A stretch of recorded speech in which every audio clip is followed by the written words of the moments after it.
Welcome to TacosTheGeeks.com. Justin here, back with more video game reviews, and today we're going to be reviewing the video game Love on Leave, now available on your Nintendo Switch. As always, I give you a brief synopsis of the game before we talk about stories, so here we go.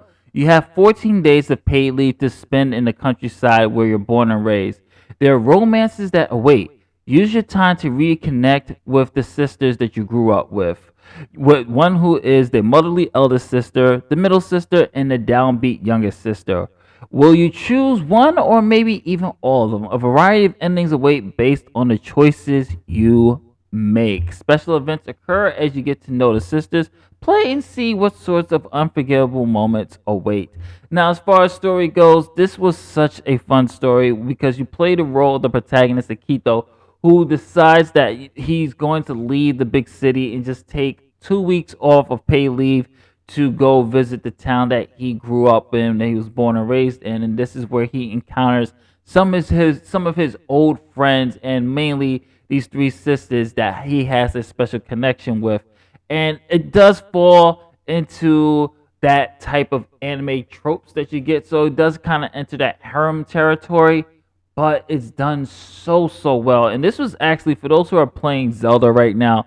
This would be a really good game to pick up just to get a break from Hyrule, just to not saying turn your mind off, but just to have something to slower the pace down. And what I really like about this, which I'm going to talk about in the graphics, in the gameplay, is just the way this visual novel is presented and the way the story is presented as well.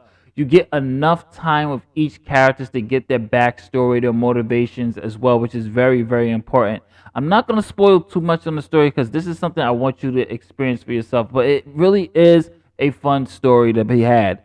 Now, as far as gameplay and graphics go, first thing I want to talk about is the gameplay because as I stated that this is a visual novel, but it's not just a visual novel that you're used to where it's just you reading text and making decisions. There are other variety mini games and various chores and things that you have to do to kind of earn your keep of staying with the sisters in here.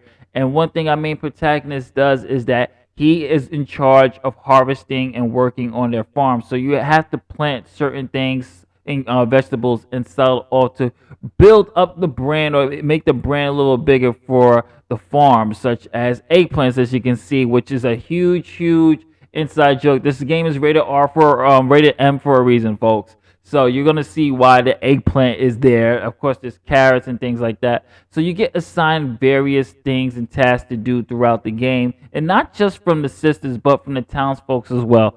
A lot of side quests, which I was really shocked about when it came to the actual visual novel. There's side quests that you have to do. There's games you have to play according to one of the youngest sisters. So I really did like that aesthetics, what they do here. And as far as the graphics go, I love the presentation of this. This was a visual novel adventure game that I can actually walk around in, and it made me feel that much more immersed instead of just using live 2D visual. Like we know the visual novels where it's just live 2D with the text, the mouse moves, and you just make the choices, and then you see still pictures. No, this one goes the extra mile by not only giving us mini games, but we actually do feel like we're on this trip with us. And like I was saying with games, there's this thing called Menko cards, how to win and how to play.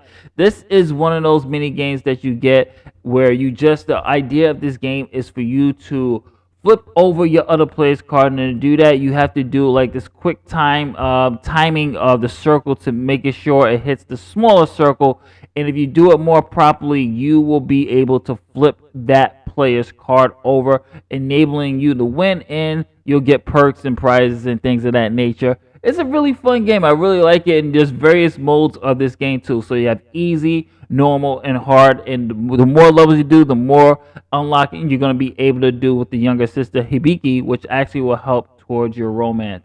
Speaking of romances, there are events, of course, like in most visual novel games. There are events that will take key to help you with your personality and help you with your relationships with the girl that you're trying to woo. So you have to do these side missions, which they call special favors or favors, and some of them are time sensitive. So you have to be careful on what you do with your time, especially if you're trying to take a particular girl or try to choose a particular girl. There's also various activities such as fishing, which will help you aid with one particular girl, but also help you with the missions with townspeople. This game has a lot to offer, which I was actually pretty surprised about. I haven't seen a visual novel like this in quite some time, especially on the Switch, where it made me really feel like I was part of the story, not just reading a story, but I'm actually interacting in the story. And I think that's really attributed to the way the presentation is, the gameplay, and the graphics, especially just, of course, that animated aesthetic feel here, which really gives you that really feel like you're watching or playing an anime, which I thought worked very well. There is a to-do list, as you can see here, of the side missions that I was talking about. There's perks that you get, money, things of that nature. It's a really solid gameplay. It's not just reading. There's things that you have to do. But let's talk a little bit about the sound. や情欲が描かれている書物を収集すること。それらを眺めながら飲む酒は格別でちなみに恋愛対象はまっとうにタヌキじゃからな。下着には歴史が詰まっておる。持ち主が情欲の書からは舌の持つ慈しみと業の深さをそれ以上近づいてこないで。私せいやはっとりゃ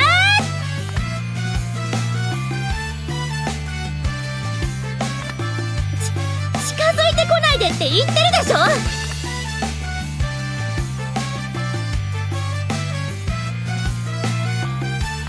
はあ、何勝手に決めつけてんの。私は別に緊張もしてないし恥ずかしがってもいないんだけど。The sound is awesome.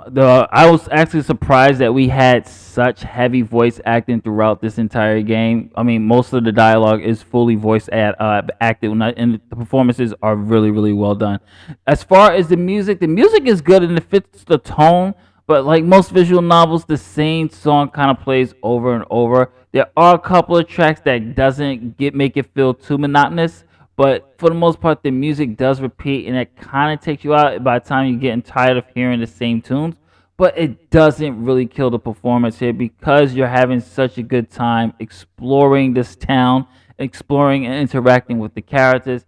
The music does its job when it comes to setting the tone and the mood of various scenes, such as scenes where two characters are arguing, or scenes of characters in love. So the music does well, and the voice acting, I say, is really good as well. Really enjoyed it. As for my final thoughts, I'm going to be giving Love on Leave a B+.